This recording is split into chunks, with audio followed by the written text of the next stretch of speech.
د اسلامي امارات ملي دفاع وزارت په خپل وروستي بیان کې ویل دي چې د فرضي کرښې په اوږدو کې د غچ اخیستونکو عملیاتو په ترڅ کې د پاکستان شاوخوا 110 نظامیان وژلي دي، 8 مرکونه یې ټپیان کړي دي، 28 پوستې له هغوی څخه نیولې دي. دفاع وزارت بیا یو تازه بیان هم خپور کړی دی د تېرې شپې د جګړې په اړه، او په دغه بیان کې ویل دي چې د پاکستان 32 نور پوځیان هم د دغه شخړې له امله وژل شوي دي، 10 یې ټپیان شوي دي، 4 نورې پوستې هم په ختیځ او جنوب ختیځ کې نیول شوي دي، 2 بې پیلوټه الوتکې هم راغورځول شوي دي. اسلامي امارات وایي چې دا بریدونه یې غچ اخیستونکي دي او د هغو بریدونو په ځواب کې ترسره شوي چې پاکستان په افغانستان کې دلته ملکیان په نښه کړي دي. دغو بریدونو البته د سیمې په کچې هم پراخ غبرګونونه راپارولي دي او ګڼو هیوادونو له کابل او اسلام آباد څخه غوښتنه کړې چې له زغم څخه کار واخلي او ډیپلوماسي رامخته کړي. د نن شپې په تودو خبرو کې هم په همدغو مسایلو باندې بحث او خبرې اترې کوو. 3 قدرمن میلمانه له ما سره یو ځای شوي دي. د پوځي چارو شنونکی یوسف امین زازی صاحب، د سیاسي چارو افغان شنونکی هیواد زازی صاحب او د سیاسي او اقتصادي چارو افغان شنونکی عبدالصادق حمیدزوی صاحب. تاسو ټول ستړي مه شئ او په خیر راغلئ. زازی صاحب، غواړم چې بحث هم تاسو سره پیل کړم. تاسو هم پوځ کې پاتې شوي، یو عمر تجربه لري. دا د امارات وایي چې د پاکستان په خاوره کې د خپل هوایي ځواکونو پر مټ پاکستانیان په نښه کړي دي. دا تېره شپه هم چې جګړه بیا ځلي شوې ده په ختیځ جنوب ختیځ کې، وایي چې 32 نور پوځیان یې د پاکستان وژلي دي. فکر کوئ چې دا د ځواب او د غچ لپاره یو ډېر قوي او هر اړخیز برید و؟ مننه تاسو ته، هیواد صاحب ته او ډاکټر صاحب ته او د تاسو تلویزیون ټول لیدونکو او لیدونکو ته نیک هیلې او احترامات وړاندې کوم. اوس کې ګورې په پوځ کې په نظامي زده کړو کې اساسي رول څو شیان لري. اولین څه چې ده هغه مورال او انګیزه ده. دوهم انضباط ډیسپلین ده. دریم وسلې او تجهیزات دي. یعنې تجهیزات وسله په دریم هغه کې راځي. بیا ټول داسې فکر کوي چې ډېر ښه تجهیزات ولري نو ته تر ټولو قوي یې. نه دا شی نه ده. ته چې مورال ونه لرې، ته چې غیرت ونه لرې، ته چې انګیزه ونه لرې، ته چې تا باندې چې وطن ګران نه وي، فکر ده دی دغه هېڅ ځای نه نیسي. دا ځکه عجیبه ده چې افغانستان یو اټومي غوندې هېواد پاکستان سره ځان وهي، نو لامل هم دا مورال او انګیزه ده. ګورې افغانانو زه همدغې ته حیران پاتې کېږم. ښه زه همدغې ته حیران پاتې کېږم چې د پنجاب یا دغه وسلوالې یا دغه عیسی یا د پوځ دا څومره احمقان دي. دوی نه نور بل احمق هېڅ شته نه په دغه دنیا کې. دوی چا ټپولي دي، دغه د چا په اشارې د کار کوي. همدی چا چې ټپوي دی، چا چې ده ته اشاره وکړي هغه هلته په ګونډو شوی ده. دا دومره بې عقل هغه د خلک دي. د دومره بې عقل خلک دي چې په تاریخ اوږدو کې ګوره وږی یم تږی یم، شهادتونه مو کړي وو، هېواد مو وران شوی دی، مګم دا ولس په ذات خدای که چاته تسلیم شي. دغه اسلام یې په زور نه دی منلی، دغه درته ووایم دا یې په زور نه دی منلی. دا اوس ناست دی، خبرې کړي دي، جمع یې کړې دی، بعد هغه نه ویل چې تاسو خو اصلي مسلمانان یې، خو تاسو یو الله ومنئ، نوره کیسه خلاصه ده. نو ته پنجاب دومره بې عقل ولې کېږي؟ دا د یو. دا څوک دي چې ټپوي دلته مات شوي دي. د دې دوه. دریم ولې دوی دا کار کوي؟ ولې دوی دا کار کوي؟ د خپل ولس نه مني، د خپل احزابو نه مني، د خپل علماو نه مني، که نه د خپل ولس په جګړه یې، په اکثریت ولس په جګړه یې هندوستان سره ته دښمني کوي، افغانستان سره ته دښمني کوي، د ایران سره ته دښمني. دا ته څوک یې؟ ژوبلی دي. ته لږ ځان سره فکر وکړئ. هندوستان، افغانستان او داخلي ستونزې، نو پنجاب به تا کې به څه پاتې شي؟ دا د منطق. ښه ما به ژوبل کړي، ما به وولي، تیارې به بمبار به وکړي، راکټونه به هر شی به وکړي. دغه پیاده جنګ ما څه کوی شي؟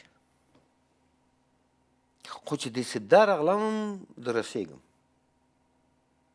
دا دی راغلی په دغه جګړې کې د اوسني حالاتو کې په تاریخ کې دی اوس ګانګس ده. دی اوس ابادار ته ویلي چې زه دې په غم واړولم. داسې ښارونه یې ورته وویشتل، داسې ځایونه وویشتل چې دی اوس جام پاتې شوی دی چې دا د کومه شول. یعنې ډېر یو عادي کار مو کړی دی، ډېر هغه د کابلیانو خبره هغه قطعې پاتې دي چې هغه مو استفاده نه ده کړې. هغه شته او په ډاډ یې درته وایم، ولس ته وایم چې هغه شته، هغه استفاده مونږ نه ده کړې. او که هغه استفاده درنه وکړم ډېره زیاته که نه دومره تلفه هغه څنګه ده. ولسه زه د پاکستان ولس ته وایم. ډېره زیاته مننه زازی صاحب. زازی صاحب، امارات وایي چې دا بریدونه مشروع حق و، ځکه چې پاکستان د افغانستان په خاوره کې ملکیان یې په نښه کړي وو. داسې نور څه دلایل له سیاسي پلوه له نظامي پلوه شته چې هغه راوړاندې کوی شو چې دغه پر مټ افغانستان دا مشروع حق ترلاسه کولی شي چې له ځان څخه دفاع وکړي او بیا پر پاکستان باندې هم برید وکړي؟ مننه. بسم الله الرحمن الرحیم. سلامونه تاسو ته، زازي صاحب ته، همدارنګه حمیدزوی صاحب ته او ستاسو قدرمنو لیدونکو ته. ګوره، پاکستان د ټولو نړیوالو موازینو او قوانینو خلاف د افغانستان هوایي حریم نقض کړه، په افغانستان یې حمله وکړه او دغه جګړه چې دوی اعلان شوې جګړه وبلله، دا یې د افغانستان د ولس په مقابل کې پیل کړه. دوی دلته ملکي وګړي په نښه کړل، دلته جوماتونه په نښه کړل، دلته مدارس په نښه کړل، دلته شپې په خوب ویده خلک په نښه کړل. او دا هغسې جنایت و چې په ټولو نړیوالو قوانینو او موازینو کې چې موږ وګورو، دا هم جنګي جنایت ده، هم بشري جنایت ده، او هم د ټولو نړیوالو موازینو او قوانینو خلاف کړنه ده چې دوی ترسره کړه. د دې په مقابل کې د افغانستان مشروع حق دا د سازمان ملل د منشور په اساس، د نړیوالو کنونسیونونو په اساس او د ټولو هغو شته بین المللي قوانینو په اساس باندې چې په دنیا کې شته، د هغه په اساس باندې موږ حق لرو چې بالمثل عمل ترسره کړو، د دوی نظامي مراکز په نښه کړو، دوی ته ځواب ورکړو. دا ځواب د افغانستان مشروع حق ده او په دې اساس باندې افغانستان اسلامي امارت خپل اقدامات د دوی د بریدونو څو ورځې وروسته پیل کړل او د خپلو شته امکاناتو څخه یې استفاده وکړه او د دوی په دغه ډیورنډ لاین کې پرتې پوستې ووهلې. هدف دا ده چې دلته دوی جګړه د ولسونو په مقابل کې پیل کړې ده. دوی لومړی جګړه د خلکو په مقابل کې پیل کړه، ولسي خلک یې په نښه کړل او دا د دې دپاره چې د ولس او د حکومت ترمنځ یو ډول د واټن هڅه وه چې رامنځته کړي پاکستان طرف. او بل دا چې دوی غوښتل دغه ډیپلوماسۍ دپاره هم د فشار یو بټنه دوی کېکاږله چې تر څو د ډیپلوماسۍ کې د فشار دپاره دغه جګړه وکاروي او راتلونکي په ډیپلوماسي کې کارول کېږي، که خبرې پیلېږي، اسلامي امارت خپلو غوښتنو ته واداره کړي. د دوی غوښتنې هېڅ معلومې نه دي چې د دوی غوښتنې د افغانستان څخه څه دي، ولې اهداف یې موږ که د دې جګړې وګورو، اهداف یې معلوم دي چې اهداف یې بیروني دي، د بیرون څخه دیکته شوي دي. هغه خلک چې په پاکستان کې حاکم دي هغه د بیرون څخه پروژه اخیستې ده، بیرون څخه یې څو پیسې ترلاسه کړي دي تر څو په افغانستان کې راغلی امنیت، راغلی ټیکاو او راغلی ثبات ګډوډ کړي او منطقه بې ثباتۍ خواته بوځي. لکه څنګه چې هغه خواته امریکا او اسرائیل په ایران باندې حمله وکړه، منځنی ختیځ ناامنه کول غواړي او دغه جګړه غځول غواړي. دې طرف ته په جنوبي اسیا کې پاکستان پوځ ته پروژه سپارل شوې ده چې په افغانستان باندې بریدونه په عین زمان کې په داخل کې کشمکش ایجادول. دا د دوی دپاره د لوړو اهدافو د ترلاسه کولو دپاره یو هڅه ده چې د لویو قدرتونو دپاره پاکستان کړې ده او د دې دپاره دوی پیسې او امکانات ترلاسه کړي دي. او دویم دا چې دوی غواړي چې په افغانستان کې دغه ټیکاو چې راغلی ده، د امنیت چې راغلی ده، ګډوډ کړي او هغه ملي اعتماد او باور چې په حکومت باندې رامنځته شوی ده او حکومت دغه ډاډ او اطمینان ولس ته ورکړی ده او دغه ډاډ او اطمینان باندې ولس اعتماد کړی ده، دا هم زیانمن کړي. نو په دې اساس باندې هغه ځواب چې بالمثله ځواب اسلامي امارت ترسره کړ هغه ډېر معقول په ځای او نظامي ځایونه پکې ټارګېټ شول، نظامي خلک پکې ټارګېټ شول، نظامي پوستې پکې ووهل شوې.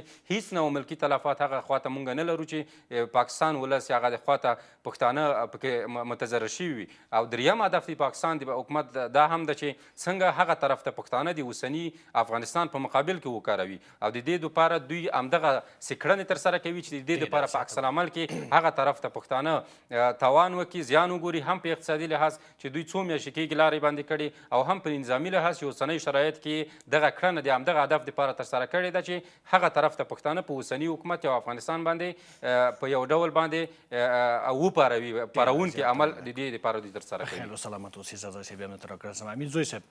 همداسې بالمثل سیاست ته باید کابل دوام ورکړي، یعنې په دې معنی چې که پاکستان ډیپلوماسي غواړي افغانستان به ورسره ډیپلوماسي وکړي، که پاکستان په افغانستان کې بې ګناه خلک په نښه کوي نو بیا د وینو بیه به یې د پاکستان نظامیان ورکوي، که کابل په نښه کېږي نو اسلام آباد به هم په امن کې نه وي. بسم الله الرحمن الرحیم. نیازی صاحب، زه په خپل ور سره تاسو ته هیواد زازي صاحب او امین زازي صاحب او د ټولو نیوز ټولو معززو کارکوونکو لیدونکو ته السلام علیکم ورحمت الله وبرکاته.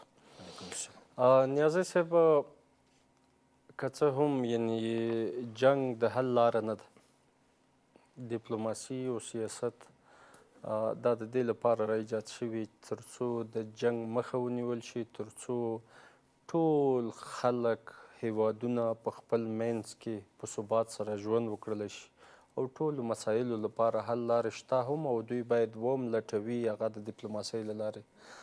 د اسلامي امارت لومړیتوب جنگ نه ده او نه د افغانانو. هېڅکله افغانان جنگ لپاره هېڅ نوع لومړیتوب نه ده ورکړی. بار بار موږ د اقتصاد محوره پالیسۍ اعلان سره سم یعنې بار بار موږ دا اعلان کړی چې تعاملات غواړو، مفاهمات یعنې مذاکرات د هر چا سره وي غواړو، یعنې چې څوک موږ سره مشکل لري د هغوی سره کینو او ناست هم یو. یعنې 3 ځلې کېنستلو، 3 هیوادونو کې کېنستو، دوحه کې کېنستو، ترکیه کې کېنستو، سعودي کې کېنستو. هلته د خپلې کړنې خپلې غوښتنې دا موږ مطرح کړې او مو د دوی غوښتنې مو واورېدې او د دوی غوښتنو ته مو مشروعه منطقي مدلل ځواب وویلو چې ګوره ته کوم شیان چې غواړې چې زما د عهدې نه وځي هغه زه کوم. تا غوښتنه دا ده چې په افغانستان نه دې څوک نه راځي دلته د جهاد په نوم د څه شي په نوم. علماو شورا جوړه شوه، په همغه کې همدا اعلان شو چې د افغانستان نه هېڅکله هېڅوک حق نه لري چې بیرون لاړ شي. یعنې زما په اند چې دا د ستا د غوښتنو مطابق خو دلته که ولیدل شي لکه مخکې چې هیواد زازي صاحب ورته اشاره لرله چې دغه جنګ دا د پاکستان د ګټو لپاره نه ده. که دغه موږ مطالعه کړو د پاکستان هېڅ ګټه په دې کې نغښتې نه ده او د اقلیت یعنې د هغې کړۍ پروژې او د بقا او د هغې پروژې د دوام لپاره د هغې ګټه پکې ده، د پاکستان ملت ګټه نشته پکې. یعنې دلته اشاره وشوه چې د ایران او اسرائیلو دلته پاکستان حاصل کیاس په افغانستان سره یو جړه پرامنځته کړلو. یعنې دلته په خپله په عموم کې د مسلمانانو هغه اتحاد هغه اتفاق په خپله د داسې شیانو نه یعنې توجه بل طرف ته واوړېده که نه. وایي چې موږ په افغانستان کې د داعش او د ټي ټي پي ګډ مرکزونه ویشتي دي او دا حق د خپل ځان لپاره خوندي کوو چې که د موږ خاوره تهدید سي موږ به اقدام کوو. البته دا د پاکستان خبره ده. بله ګوره داسې ده اوس د داعش ټولو نه ول که موږ طالب او داعش راواخلو د هغه وخت کې چې طالب و تحریک طالبان افغانستان و په هغه وخت کې د جمهوریت په اشغال د امریکې په اشغال په وخت کې هم همدغه طالب و چې د داعش سره مقابله کوله او داعش هېڅکله یعنې ستراتیژیک رقابت او مقابله لري د طالب سره. هېڅکله یعنې دا منطقي نشي اوسېدلی. ته یو ثبوت نشي ښودلی، زه درته بار بار ثبوتونه ښیم چې داعش پټنځای دی دلته ده دلته ده دلته ده. په دغه ځایونو کې د داعش راغلی په چینیانو باندې چې تا برید وکړلو دغه داعشی و د دلته یعنې پلان شوی و دې ځای نه پسې راغلی و. او دلته د ټي ټي پي زه اوس نوره څه ثبوت و بیلګه درته ورکړم وروره. ته باید یعنې په ډیپلوسیاسي را سره ژبه پیدا کړې او په سیاست کې یعنې ښکلي دلایل او منطقي دلایل را سره مطرح کړې. ادعاو باندې نه کېږي، اتهاماتو باندې نه کېږي. تا ټي ټي پي څو ځلې عملیات دلته ترسره کړل چې زعیم د ټي ټي پي هدف لرلو. زعیم د ټي ټي پي چېرته اعلان وکړلو؟ داعش چېرته اعلان کوي؟ جماعت الاحرار چېرته اعلان کوي؟ او د ټي ټي پي کله را جوړه شوه؟ هغه د مجاهد صاحب خبره چې 2009 کال کې په 2014 کې ضرب العذب په نوم تا غټ عملیات ترسره کړل. یعنې ته څنګه د یو چا نه غوښتنه داسې کوی شي چې هغه 4.5 کاله کېږي چې راغلی وي او ته هغه کس یعنې هغه فکر هغه 20 کاله کېږي چې منځته راغلی و. بیا ټي ټي پي یو فرد نه ده، یو شخص نه ده، دا یو فکري خوځښت ده. یعنې تا که غواړې چې ټي ټي پي له منځه یوسې، ټي ټي پي غوښتنې هغه فکري لحاظ باندې د ده غوښتنې هغه یو ځل سوال و جواب کړه چې څه غواړي ټي ټي پي څه غواړي. ټي ټي پي هغه څه غواړي چې د ده حق ده هغه حقونه ته ورسره تعریف کړه بیا به کله ټي ټي پي له منځه لاړ شي. داسې نه ده چې په افرادو اشخاصو پورې یعنې دغه څوک تړلی. بي ال اې اوس بشیر زیب څوک و؟ بشیر زیب نه مخکې څوک و؟ یعنې بشیر زیب څنګه منځته راغی؟ دا یو فکري یو خوځښت ده چې منځته راغلی. دا 2-3 کسان نه دي بلې دا افراد نه دي، دا فکر ده. ته که غواړې یعنې دغه مشکل مسایل حل کول غواړې هغه د فکر او هغه غوښتنو ته هغې باندې خبر وکړه. کور دې ودان په خیر او سلامت اوسې. زازی صاحب که یو مقایسه د نظامي د دواړو هیوادونو وکړو، ډېر تحلیلګران وایي چې ښه پاکستان هم اټومي ځواک لري. داسې څه پوینټونه له نظامي پلوه له امنیتي پلوه البته د ځواک له پلوه افغانستان لري چې په پاکستان کې نشته یو څه پاکستان لري چې دغه هیواد برلاسۍ ښکاره کوي ما خو مخکې ته ویلي غیرت همت شهامت انګیزه پاکستاني نه لري دا اساسي مسله ده په جګړه کې او پوځ کې پاتې شو وسلې ما مخکې دې ته ویلي دغه 4-5 ځایونه یې چې ورته وویشتل د ساده خبره بولئ تاسې دا خو په تاریخ کې ما ورته ویل چې اوس ګانګ شته ګیچ شته چې دا څنګه راپېښ شول ښه اوس قیاس وکړه ځان څخه ښه فکر وکړه دا که چیرې موږ نه راکټونه ضروي اصله اټومي سله جوړه کړو جوړول یې کوم سخت کار ده ها بیا به دې څه حالي څه حال به دي دا چې زه د سبا زه تیارې واخلم نو نور هېوادونه پیسې دي موږ شکر د ښې پیسې لرو موږ ته خو ډېر زیات وسلې پاتې شوې دي نجیب له حکومت نه دا زموږ مجاهدین مشرانو خو بس هغه اوس څه ورته ووایو نو هغه پسې به څه ګرځو هغه هماغه در په دره بیا به بې عزته سره دي خو ښه کار یې نه دی کړی که نه نه عزت شته نه ابرو شته نه هغه شته څوک یې سپي هم نه بولي دلته په افغانستان کې هغو خو وکړل هغه ده سبا زه دلته دغه تیارې واخلم پیسې لرم شکر دی ښې ډېرې لرم ښه اعتماد به څه شي دغه بم مو بیا چېرته لګېږي دا راکټونه به ما چېرته لګېږي و دا د پاکستان ولس ته لږ ځان څه فکر وکړي چې پاکستان ولسه لارې در باندې بندې کړې تجارتي چاته تاوان ورسېدو اسف مو نشته که تاسې ته د ټول د تاریخ کې هم دوی دغه کار کړی ده فکر ده دا د هېڅ کله څوک مه وایي ما همیشه ویلي دي نن نه سبا هم پیدا کوم د وسلې بله ډېره زیاته مهمه خبره د افغانانو دا ده چې زموږ پښتو کې یو متل دی چې یو پښتون یو افغان چا نه خپل پور یا غچ اخیستی و 100 کاله بعد ورته ویل شوي چې اوس دې هم بیړه کړې پنجابه ولاکه دې 1000 کاله بعد هم پرېږدم تا واوره په دومره کالو کې خو زه انشاءالله خو هغه به شم که نه اوس ګوره اوس افغانان هوښیار شوي دي پوه شوي دي د پاکستان ولس هم هوښیار شوی ده پوه شوی ده دا چې غورتې پرتې وایي ما ته د پنجاب غیرت داسې معلوم ده داسې راته معلوم ده چې نو هغه اوس تاسو ته ویلی نه شم کیدای شي ته هم وایي چې ولا دا هم دروغ وایي دوی کې نه غیرت نه عزت نه شهامت نه مردانگی قطعا شته نه په راکټو په توپو ته په دغې نازېږي ما خو درته ویلي چې قسم په خدای ته خورم چې دروازې خولې ته در ونه رسېدم ای پنجابه وایه وره در رسېږم غږ مې در باندې وکړو چې در رسېږم او بیا افغانان داسې ده چې بیا دې نه پرېږدي ښه راغلو بلې مسلې ته چې د دې پوځ د نګاه نه د نظامي مسایل نګاه افغان هر یوی پوځي ده هر یوی غیرتي ده که ازبک مې ده که هزاره مې ده که تاجک مې ده که شمالي وال ده که جنوبي وال ده دا هر یوی سرتیری ده دلته 40 میلیونه سرتیري ژوند کوي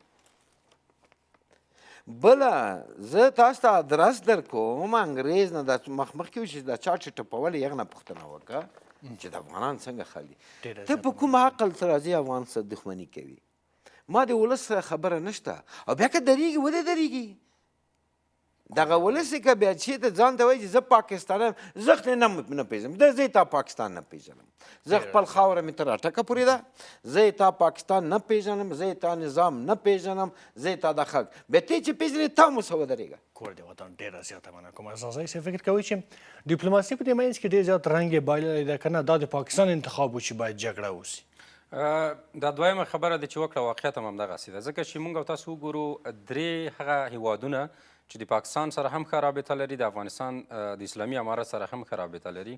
قطر، سعودي او ترکیې دې د دوی منځګړیتوب وکړ.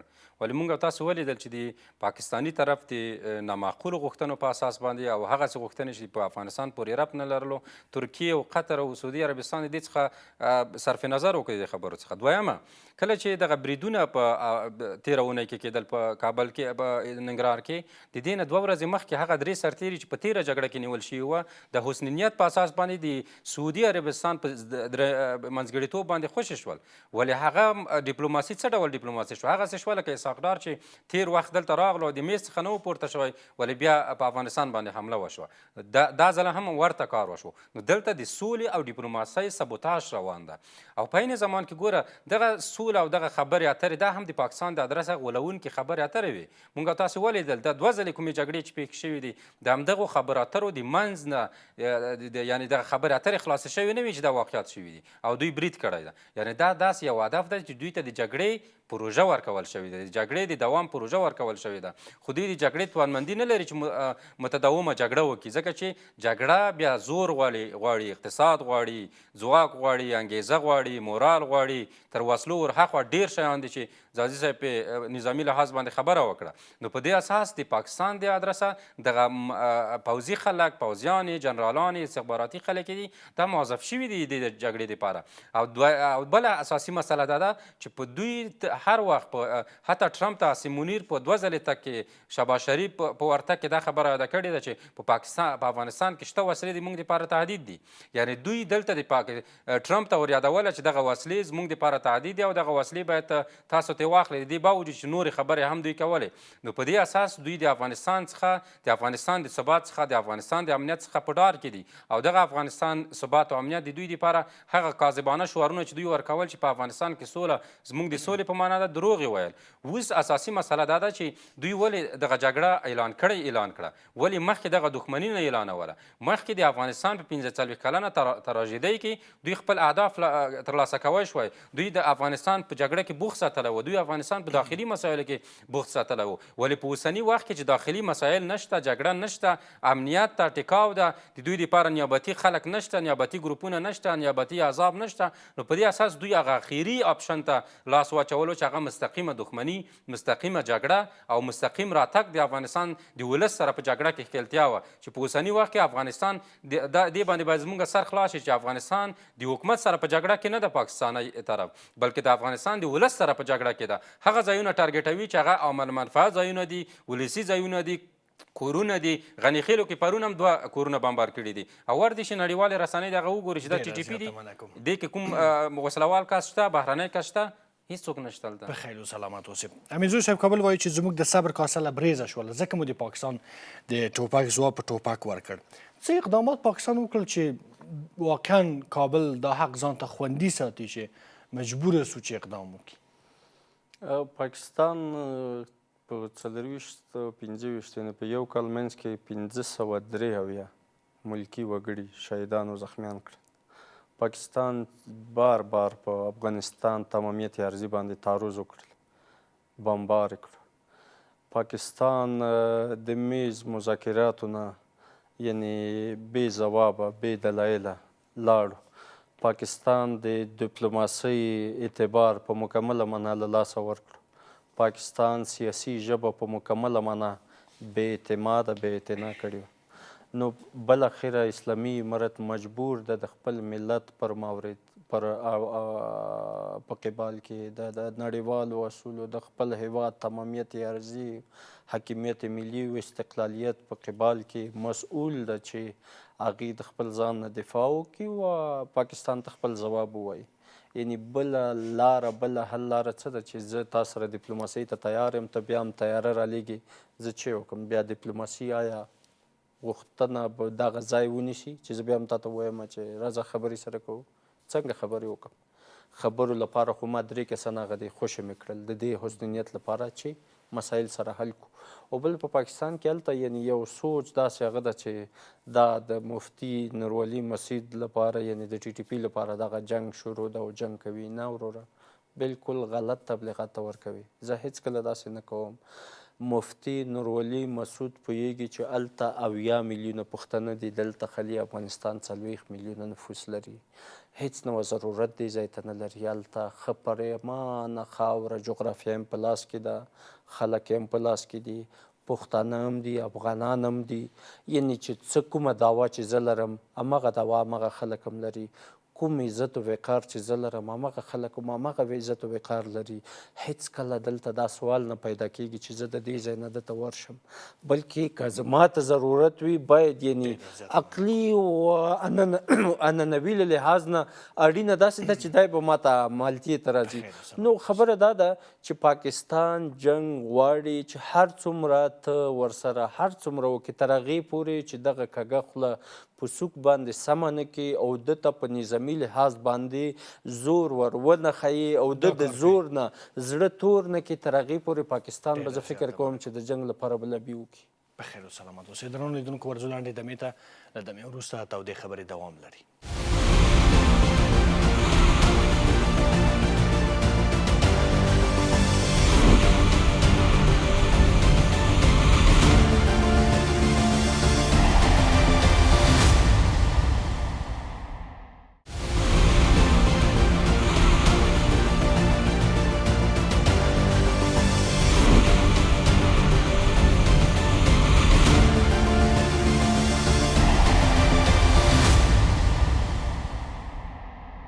تودو خبر ته بیا هم ښه راغلاست. زازی صاحب بالاخره اساسي پوښتنه دا ده چې څه به پیښیږي، دا جنګ به زیاتیږي؟ موږ ورته ولاړ یو جنګ ته. داسې د خدای زیاته کړي چې د تمامه دنیا دې ور واخلي.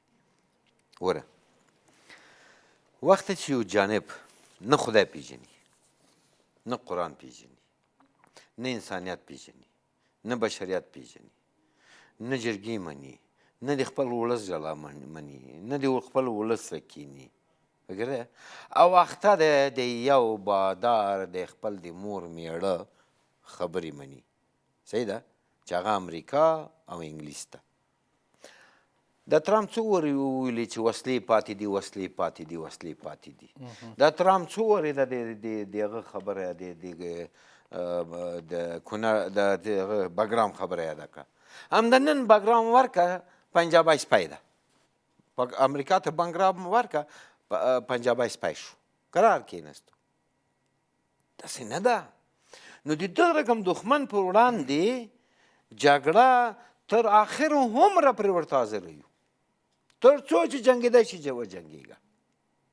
زموږ تشویش او د موږ درد چېرته ده چې ای ولسونو ولې تاسې په حقیقتونه پوهېږئ؟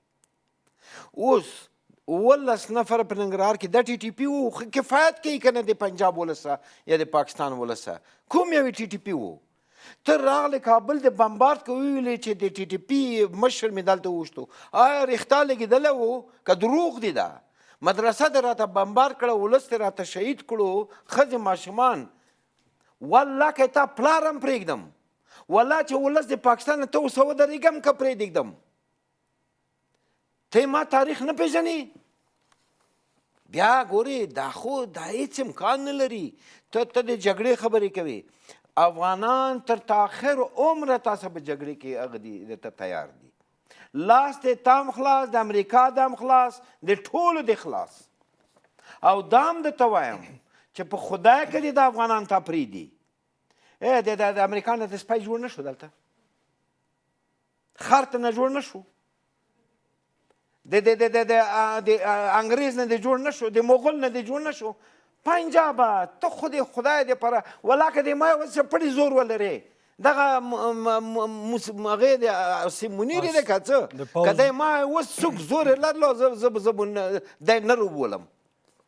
دا وروره په خپله راکېټو به دغو شیانو مه غلطېږي. داسې زر درته پیدا کړم، داسې زر والله دومره میندې درنې وژغړوم که پرې موږدم.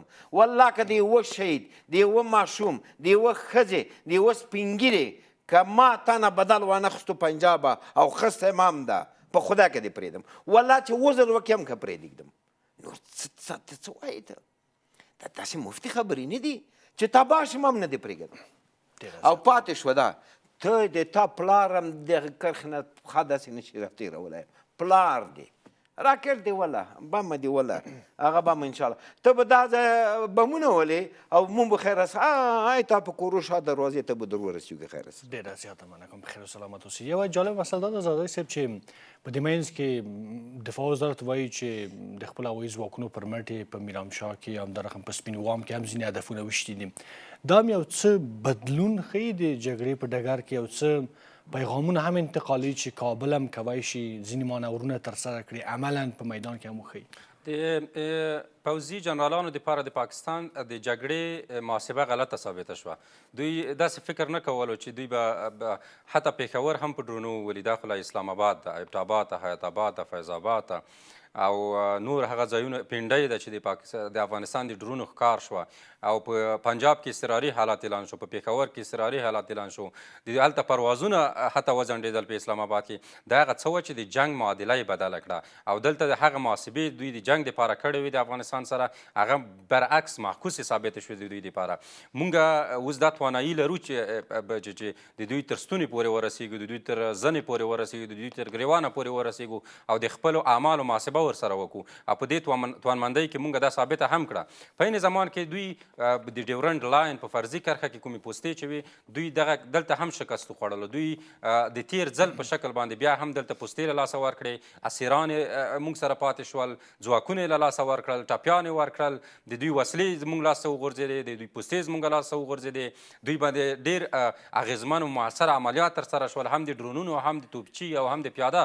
دا هغه څه وه چې د پاکستان دپاره یو سرخوږی شو، یو داسې ځواب شو چې دوی د دې په تمه نه وو او د دې تمه دوی نه درلوده چې په دې شکل باندې به دوی دغه ځواب ترلاسه کوي.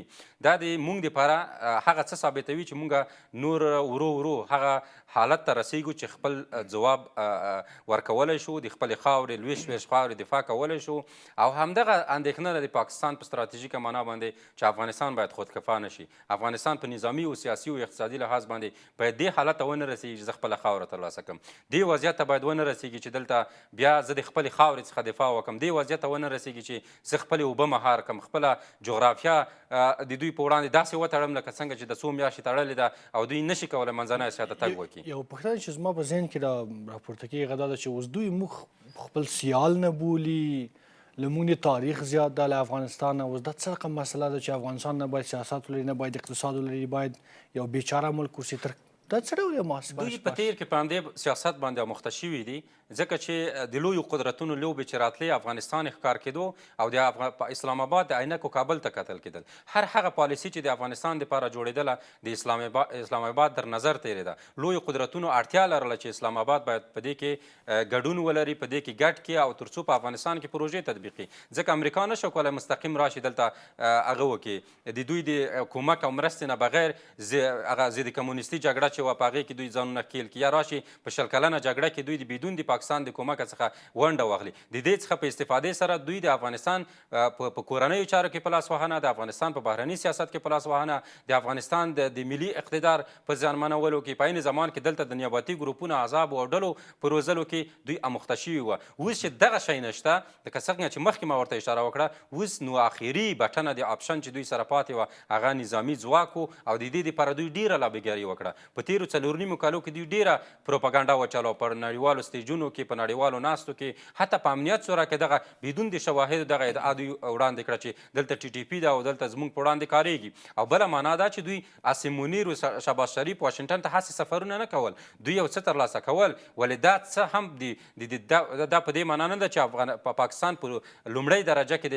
امریکا دپاره په بهرني سیاست کې ارزښت لري. اوس د امریکا دپاره پاکستان په دویمه کټګورۍ په تکتیکي دوستۍ او انډیوالۍ کې قرار لري، ولې په لومړیتوب کې ورته قرار نه لري.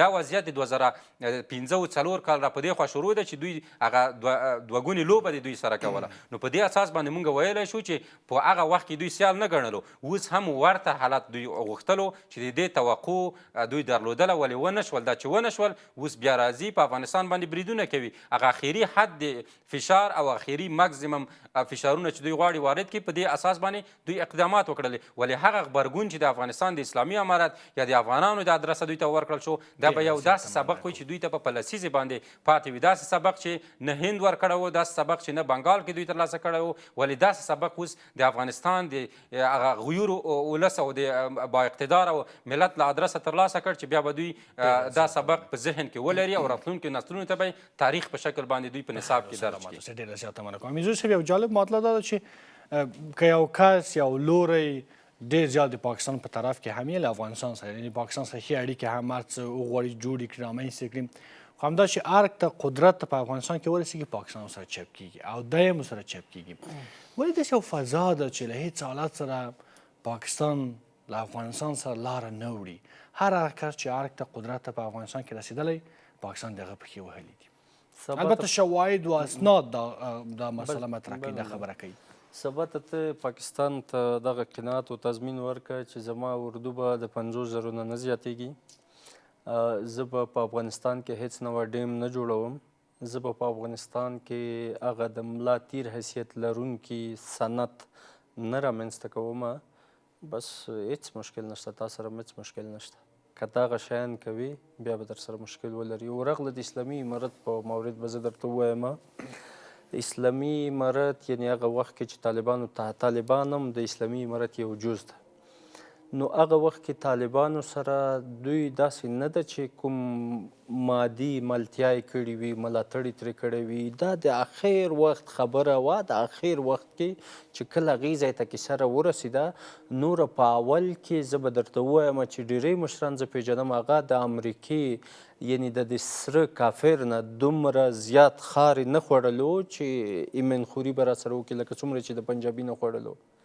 یعنی هلته داسې نه و که څه یعنی اکثره دلته و که بیا هلته به هم تله هغه به هم په داسې یو حالات کې تله چې هغه د پاکستان د فوج د هر څه نه په پټ حالات کې، یعنی کله هم داسې شوي دي چې هلته یو مشر د هغې کور په یعنی پښتونخوا کې و، د پښتونخوا خپل کور کې یعنی کور ته نه شو تللی، کور سره نه ده اوسېدلی، ای خواته لرې 3 کلي ای خواته هملته په یو ځای کې پاتې شوی د هغې ځای نه خپله مبارزه د اشغال سره هغلته یې ادامه ورکړې ده.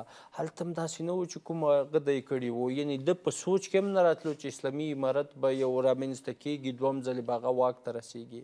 او که چیرې داسې وایي د اوله نه به هېڅکله ده پرېښودل دا نه، هېڅ وجه باندې نه، یعنې ده خو مدام هڅه دا کوله چې مدام یعنې د ده فکر پلانینګ او فرکاسټینګ داسې و چې بس خو د ډله ده، کیسه ده، روانه ده، بس هغه به وي دا به وي، امریکا به هېڅکله وځي نه د دې ځای نه، بس یعنې هغه نه مخې ته ډیولپمنټ روان ده، نه ریهابلیشن روان ده، په افغانستان کې دا هر څه په ټپه ولاړ دي، بس همدې حالت نه راضي وو.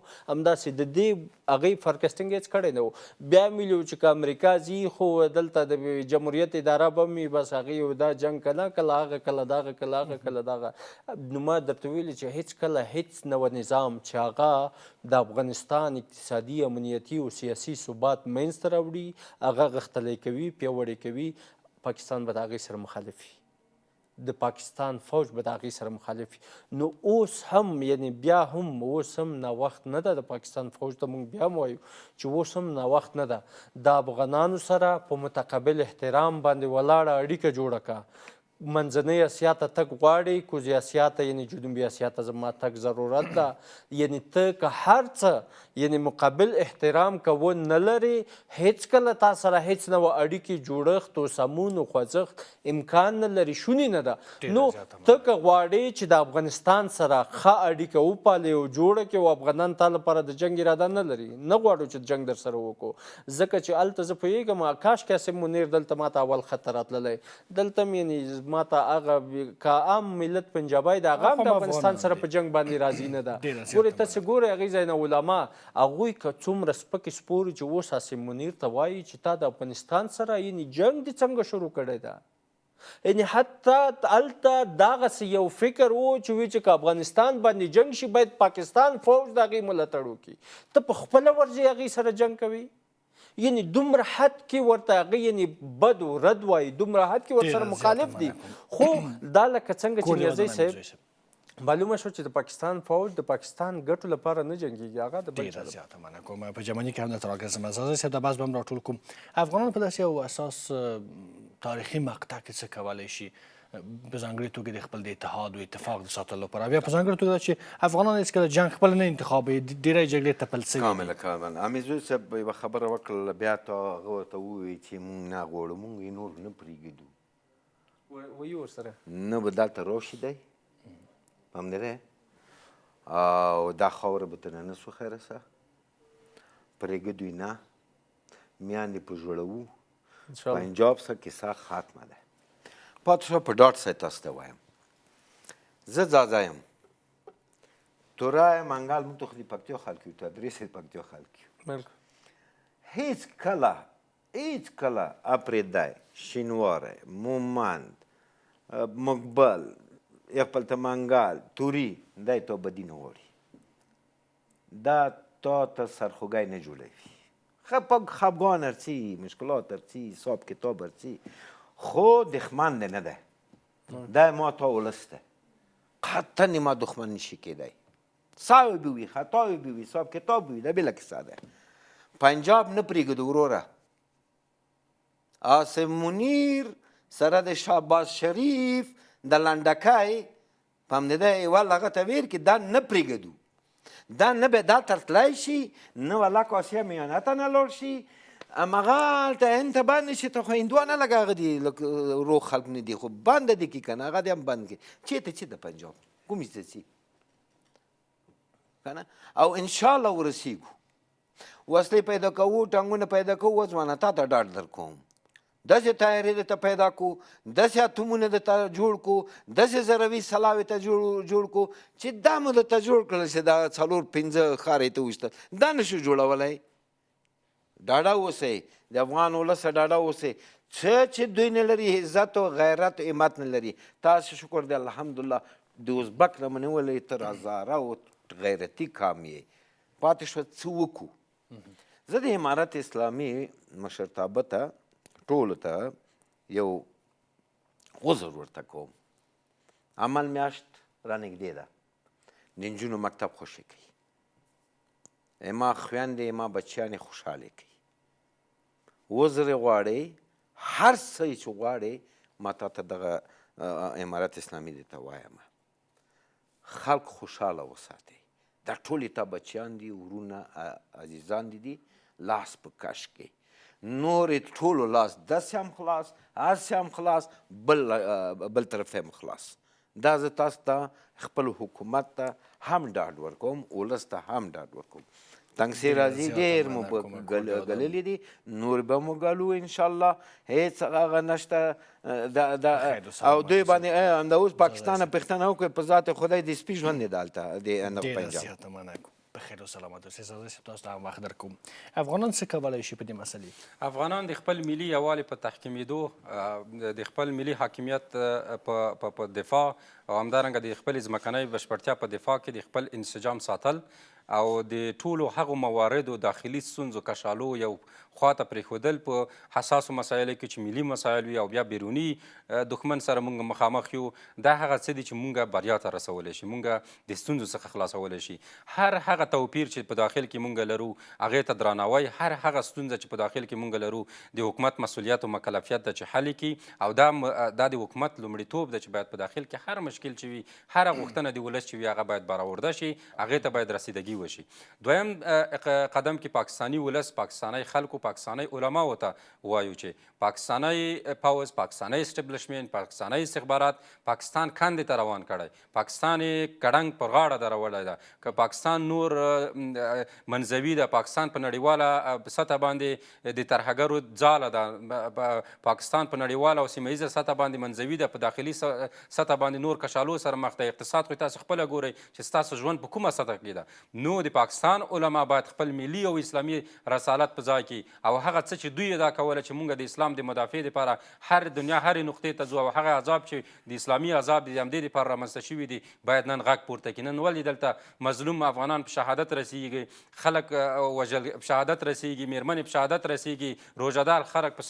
شهادت رسیږي نن ته ولې خاموشه نن ته ولې غږ نه اوچتوي نن ته ولې د پاکستان د پوځ د ډاره ته غږ نشي پورته کولی په دوی باندې مې غږ ده چې دا غږ پورته کې په درېیمه سطح باندې د افغانستان ثبات، د افغانستان ټکاو، د افغانستان خپلواکي ساتل، د افغانستان کې یو ملي حاکمیت ساتل، دا د ټولې منطقې په ګټه ده. موږ په ټوله منطقه باندې غږ کوو، په ټولو ګاونډیانو باندې غږ کوو چې د افغانستان د پاکستان د دې تیري په مقابل کې غبرګون وکوي. د دوی مضره چوپتیا زموږ دپاره هم د نه منلو ده او هم د غندلو ده. بخیر او سلامت اوسئ.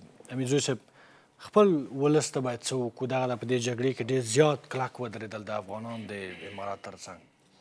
بدون شک نه زما هماغه خبره وایي چې د ولس مشروع غوښتنې ته د احترام وشي، ودې منل چې ولس په لاس باندې سر باندې د لاس راتېر شي. تر څو وکولی شو، ګورئ دغه جنګ خالي په ټوپک باندې مخې ته نه ځي، په حکمت باندې مخې ته ځي. او حکمت همدغه ده چې ته ولس له ځان سره ولري، د ولس تابعه له ځان سره ولري، د ولس اراده له ځان سره ولري، ته کولی شې چې په جنګ کې بری ترلاسه کړې. او بله نیازي صاحب، ګورئ موږ دلته د یو سړی زما قرضداری ده، نو هغه قرضداری قرض نه راکوي. چې قرض نه راکوي، زه د هغې سره پریکون تر هغې پورې نشم اعلانولی، تر هغې پورې چې قرض مې ترې اخیستی نه وي. کله به زور وي، کله به خوږه وي، کله به هر څه وي، خو دغه شیان به کوم، خو تر هغې پورې چې قرض نو پاکستان هم زما قرضداری ده، هغه پښتونخوا مخکې اختر را روان ده، همدا اوس لاره ما تړلې ده. خو داسې قضاوت به نه کوو لکه یو کس ته چا وویلې چې ورته ویلې چې هغه د کمونیزم داسې وي چې دوه شیان چې شی لري، یو باید دولت ته ورکوي، یو باید ستا واوسېږي. ده ورته وي چې بالکل زه منم. وي چې ښه دوه موټر چې لري نو یو به دولت ته ورکوي، یو به تا اوسېږي. چې بالکل دا منم. ورته چې ښه دوه تا سره دوه خره دي، هغه یو خر دې راوله دولت. ده ورته وي چې نه دا نه منم، په دې کې ملحوظات لرم. ورته وي چې ولې؟ وایي چې نه دې کې کسان وایي چې موټر، خو چې موټر ځکه منم چې نه یې لرم که نه. زه داسې وایم چې موږ باید د ټول ملت لپاره سوچ وکړو. هغه خویندې، هغه لورګانې، دغه مخکې اختر روان ده، څه یې غړي دي، څه دې غړي دي، خو دې خوا پلرونو ته یعنې ګورو موږ هلته رشته دارۍ دي که نه، دوستۍ دي، د افریدي، شینواري، د مومند یو بل سره همداسې دې طرف ته یو کیسه. یعنې دغه ایخوا دېخوا تګ و راتګ ته دغه لاره خلاصول غواړي که نه غواړي؟ هغه خور و لور لپاره زما دا کار کول غواړي که نه؟ څومره چې تعلیم ورته غواړم، همداسې د هغه فکر هم باید ورته وکړم، دا هم باید ورته ولرم. هغه مظلومه ده، هغه یتیمه ده. داسې خورګانې، داسې لورګانې شته دي چې غاړې واده دي، دې خوا ته اختر ته راتګ ته ضرورت لري. هغه څنګه وکړم؟ پنجاب سره پریکون که کله زه په اټک باندې مې سپین بیرغ ودرولو، بیا به هغې نه بعد پنجاب ته ووایم چې دې طرف ته دې ونه ګورم. خوله ورځه، خلاصه شوه، قرض مې هم در سره خلاص ده، هر څه مې خلاص ده، ورځه. اما اوس احساساتو باندې نه، اوس امکاناتو مطابق د خپل هر څه اصولو، د هر څه خپلو ارزونو باوجود د مطالعه به کوو، هغې نه بعد به بیا مخې ته ځو، قدم به ږدو. زه وایم چې ګورئ دا نیازی صاحب ډېره زیاته مننه کوم. انشاءالله سبا جمع به سبا ته کوو، نن ولا امیرزوی صاحب محترم او استاد صاحب ډېره زیاته مننه کوم. درنو لیدونکو، ستاسو له ملتیا څخه هم یوه نړۍ مننه. د خدای په امان.